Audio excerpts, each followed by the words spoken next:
Setelah itu ada dua orang penambang yang mengatakan, ketika kereta Cuyun lewat, hanya 3 orang tapi berani masuk ke ngarai jurang. Ini hanya mencari mati. Ditambah lagi makhluk jurang yang tidak terhitung jumlahnya akan menyeret Cuyunan lainnya hidup-hidup. Kecuali jika mereka dapat memanggil Supreme Emperor kapan saja. Tapi bagaimana hal itu mungkin terjadi? Penambang tersebut hanya berharap bahwa Cuyunan lainnya beruntung.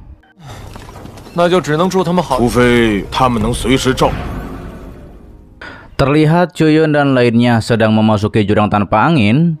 Saat itu Cuyun membuka jendela kereta kuda dan mengatakan, tidak disangka jurang tanpa angin adalah sebuah lubang besar berisi batu-batura.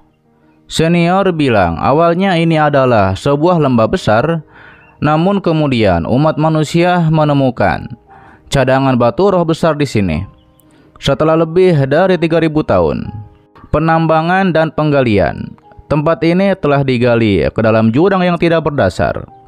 Terlihatlah ada rombongan tikus yang sangat banyak. Guman yang melihat itu, ia pun langsung meloncat dan langsung menyerang rombongan tikus tersebut. Ia bertanya-tanya apakah ini makhluk-makhluk jurang dalam.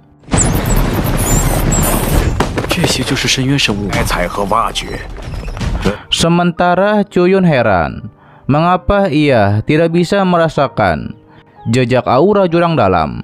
Senior mengatakan mereka hanyalah beberapa tikus kecil. Apakah Cuyun pikir kita ras manusia yang memiliki 5 Supreme Emperor adalah mangsa yang mudah? Makhluk asli dari jurang dalam tidaklah begitu sederhana. Ras manusia telah mendominasi daerah ini sejak lama.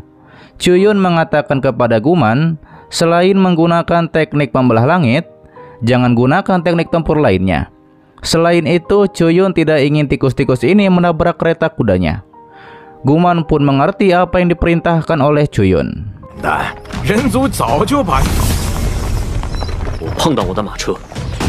Sementara senior menyampaikan kepada Cuyun, Cuyun benar-benar merawat Guman dengan baik. Hanya saja Guman adalah orang nomor 1 di Akademi Jiao Xiao. Apakah Cuyun tidak takut dengan apa yang difikirkan oleh Guman? Cuyun bilang jika Guman memiliki pemikiran seperti itu, maka itu menunjukkan bahwa Guman tidak pantas untuk Cuyun didik. Lebih baik ia dan Guman berpisah dari awal. Tidak perlu menghabiskan energi. Senior mengatakan orang ini yang adalah Guman akan dikenang dalam sejarah, tapi malah menjadi pengikut setia dari Cuyun. Sepertinya di dalam tubuh Cuyun pasti terdapat rahasia yang membuat Guman tunduk kepada Cuyun. Namun itu bukanlah urusan senior. Sedangkan Cuyun menyampaikan kepada senior, minuman itu terlalu kuat, sebaiknya senior minum sedikit saja. Tapi senior menegaskan, hidup di dunia ini hanya 100 tahun. Meskipun hidup 1000 atau 10.000 tahun, yang kita kejar pada akhirnya adalah tentang nama, keuntungan, dan keinginan. Anggur ini adalah keinginannya.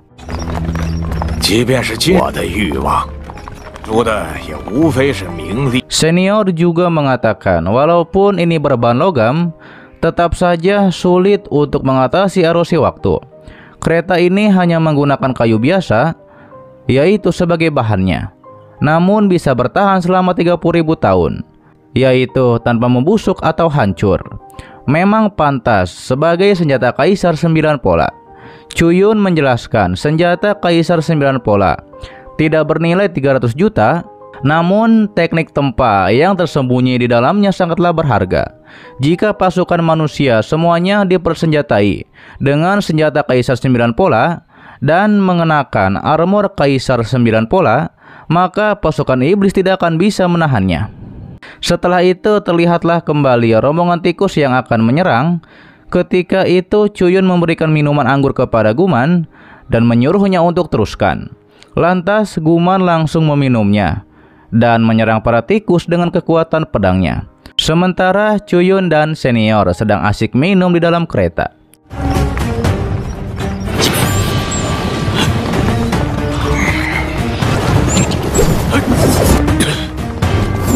Cuyun mengatakan ternyata ini adalah 365 senjata tingkat raja 1 pola yang dirangkai menjadi senjata kaisar 9 pola.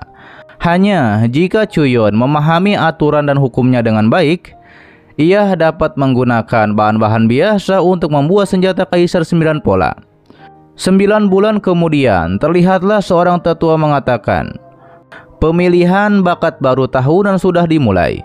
Ia menanyakan kepada anaknya, kontrak kita memang diperbaharui setiap tahunnya. Di pihak tim Changtian, ia menyuruh selesaikan perjanjian itu. Kemudian langsung pergi ke tim Liu Yun, tanda tangani kontrak seumur hidup. 直接去流云战队。好，长天1年1签的吧。 Liuxiang adalah tempat yang tepat untuk kalian jika diperlukan, bahkan jika itu berarti mengorbankan nyawa untuknya. Jangan ada keraguan sedikit pun. Kedua anaknya pun mengerti apa yang dikatakan oleh ayahnya. Namun Liuxiang adalah murid pertama Supreme Emperor S. Pilihannya pasti tidak salah. 首图，我好的犹豫。好的。 Setelah itu terlihat 2 wanita yang diperintahkannya itu bergabung dengan tim Liu Yun. Liuxiang mengucapkan selamat bergabung ke timnya. Sedangkan Nona Bing dan lainnya menyampaikan kepada Liuxiang bahwa mereka ingin keluar dari tim Liu Yun. Kembali kepada Chuyun dan senior yang masih berada di dalam kereta.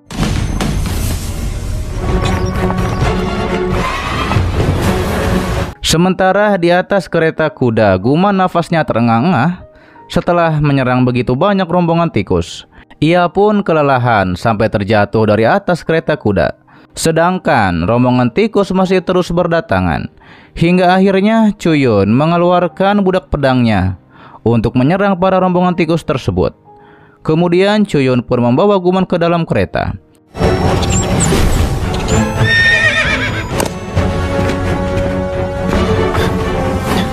Setelah Guman terbangun, ia bertanya-tanya, ia sekarang berada di mana? Ia baru sadar bahwa sekarang ia berada di dalam gua jurang. Mereka sedang dalam perjalanan menuju jurang tanpa angin. Saat itu Guman terkejut. Budak pedang itu ternyata kaisar bela diri setengah langkah. Apakah ketiga budak pedang ini yang dikatakan oleh Yozai sebelumnya sebagai pelayan pedang? Chuyun mengatakan dikarenakan Guman sudah sadar, ayo teruskan perjalanan. 就是牛仔他们说的贱奴吗？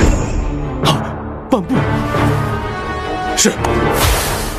好了。 Namun Guman justru melihat sekeliling. Ia mengatakan bagaimana mungkin dibandingkan dengan sebelumnya, baik itu dalam cakupan spiritual atau tingkatan ketelitian dalam deteksi spiritual, semuanya mengalami peningkatan 2 kali lipat. Chuyun menjelaskan latihan seni bela diri tidak datang dan turun begitu saja dari langit. Selama sebulan terakhir waspada setiap saat dan mengumpulkan tekad yang kuat. Selama 30 hari tanpa tidur, Guman telah mengembangkan tekad yang sangat kuat. 过去1个月来，医生，武道修行，整整30天不眠不休止。 Guman berterima kasih atas dukungan Chuyun. Ia tidak akan melupakannya.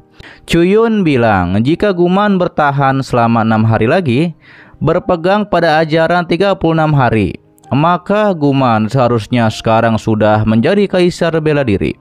Bagaimanapun, sebelum kita mencapai jurang tanpa angin, Guman harus sudah menerobos kaisar bela diri. 在抵达无风之渊前，好的，老大，已经是武皇了。好了。 Oke guys, itu adalah dari Donghua yang berjudul Spirit Source of Right part ke-88-nya di season 4 kali ini. Dan untuk part selanjutnya akan diupdate setelah episode barunya muncul, oke?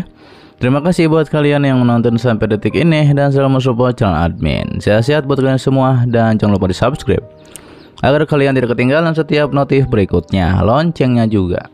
Jangan lupa dipencet oke, agar kalian tidak ketinggalan setiap video baru lainnya. Dan sampai jumpa kembali di video selanjutnya. Till next time and bye bye. Assalamualaikum warahmatullahi wabarakatuh.